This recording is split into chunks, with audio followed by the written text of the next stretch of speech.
Hello दोस्तों, आज हम जिस घटना के बारे में बताने जा रहे हैं वह घटना मुझे मेरे ही एक सब्सक्राइबर ने बताई है जो कि उसके साथ घटी थी। यह बात कुछ समय पहले की है। एक राजकुमार नाम का लड़का जो कि भैरवपुर गांव में रहता था, वह रोज़ाना शाम को सब्जी मंडी सब्जी बेचने के लिए जाता था। जिस रास्ते से वह सब्जी मंडी जाता था वह गांव से करीब 40 किलोमीटर दूर था।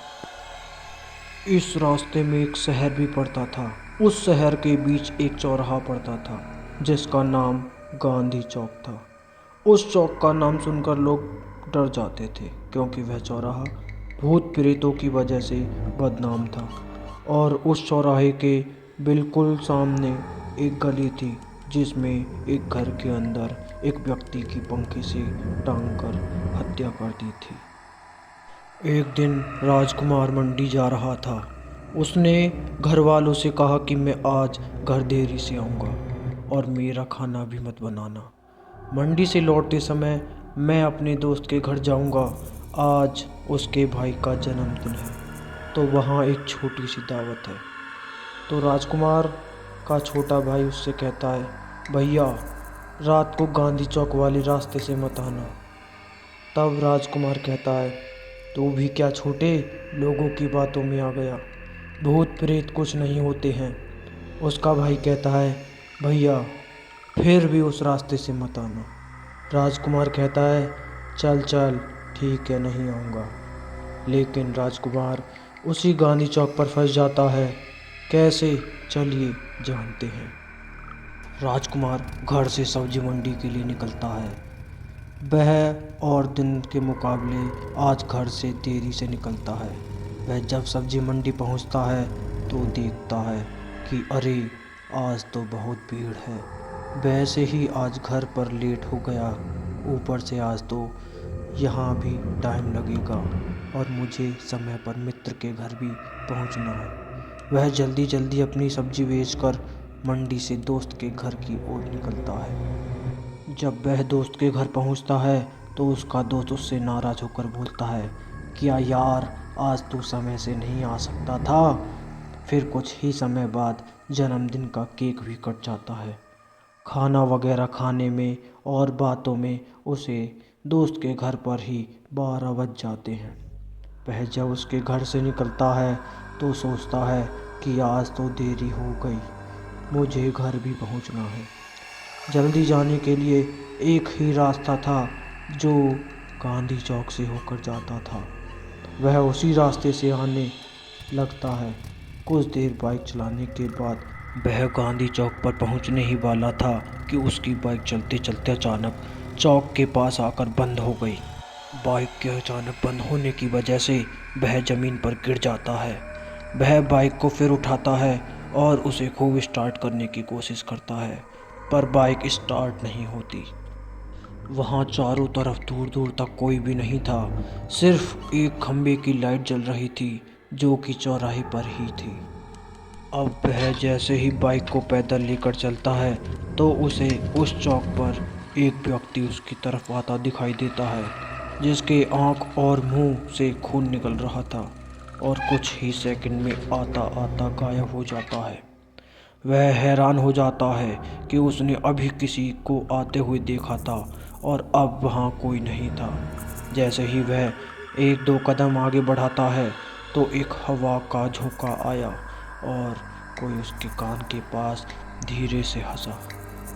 अब वह डर जाता है और भागता भागता उसी गली में पहुंच जाता है और उसी घर के आगे रुकता है जहां उस आदमी को पंखे पर लटकाकर मार दिया था। राजकुमार पसीने से लथपथ था। तभी अचानक उस घर की लाइट जलती है और घर से एक व्यक्ति निकलता है जिसने राजकुमार से भारी आवाज़ में कहा, आओ अंदर आओ, तुम्हारा बाहर रहना ठीक नहीं है। जब राजकुमार घर को देखता है कि इस घर की हालत तो इतनी ख़राब हो रही है जैसे मानो यहाँ सालों से कोई नहीं आया, लेकिन राजकुमार उस व्यक्ति के डर की वजह से बिना सोचे समझे अंदर चला जाता है। वह व्यक्ति राजकुमार से बोलता है कि जाओ उस कमरे में बैठ जाओ, मैं तुम्हारे लिए पानी लाता हूँ। जैसे ही राजकुमार उस कमरे का गेट खोलता है तो वह देखता है कि पंखे पर कोई व्यक्ति लटका हुआ है। उसकी आंख और जीभ बाहर की ओर निकली हुई है। वह जैसे ही पलक झपकता है, पंखे पर लटका व्यक्ति गायब हो जाता है। कहते हैं ना कि भूत पहले बुलाते हैं और फिर डराते हैं। ऐसा ही राजकुमार के साथ हुआ। तभी राजकुमार मुड़कर देखता है कि जो व्यक्ति उसने चौराहे पर देखा था वह अब उस घर के गेट पर खड़ा था और उसे ही घूर रहा था। अचानक घर के बल्ब फूटने लगते हैं। यह देखकर राजकुमार बहुत ज़्यादा डर गया और वह वहाँ से भागने की कोशिश करने लगा। जैसे ही वह गेट के पास पहुँचता है, अंधेरा होने की वजह से उसके पैर में बल्ब का कांच लग जाता है और उसके पैर से बहुत खून निकलने लगता है। लेकिन वह लंगड़ाता लंगड़ाता घर से निकलकर बाइक की तरफ भागने लगता है और बाइक के पास पहुंचकर वह उसे स्टार्ट करता है, लेकिन खराब होने की वजह से वह स्टार्ट नहीं होती। वह उसे वहीं छोड़कर लंगड़ाता लंगड़ाता थोड़ी दूर ही जाता है और बेहोश होकर गिर जाता है। और जब उसे सुबह को होश आता है तो वह देखता है कि चारों तरफ लोग उसे घेर कर खड़े हुए थे। उन लोगों ने उसे अस्पताल पहुंचाया और उसके घर वालों को खबर कर दी थी। राजकुमार की किस्मत अच्छी थी कि वह बच गया, क्योंकि या तो ये समझ लो सवेरा होने को था, इस वजह से वह भूत बाहर नहीं आया, या कुछ और। राजकुमार के बचने का कारण जो भी रहा हो, अब राजकुमार ने उस दिन के बाद से उधर जाने का भी नहीं सोचा।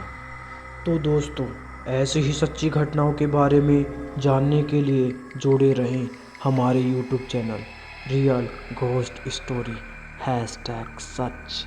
और चैनल पर नए हो तो चैनल को सब्सक्राइब करें और वीडियो अच्छी लगे तो लाइक भी करें। मिलते हैं अगली सच्ची घटना के साथ, तब तक के लिए बस इतना ही।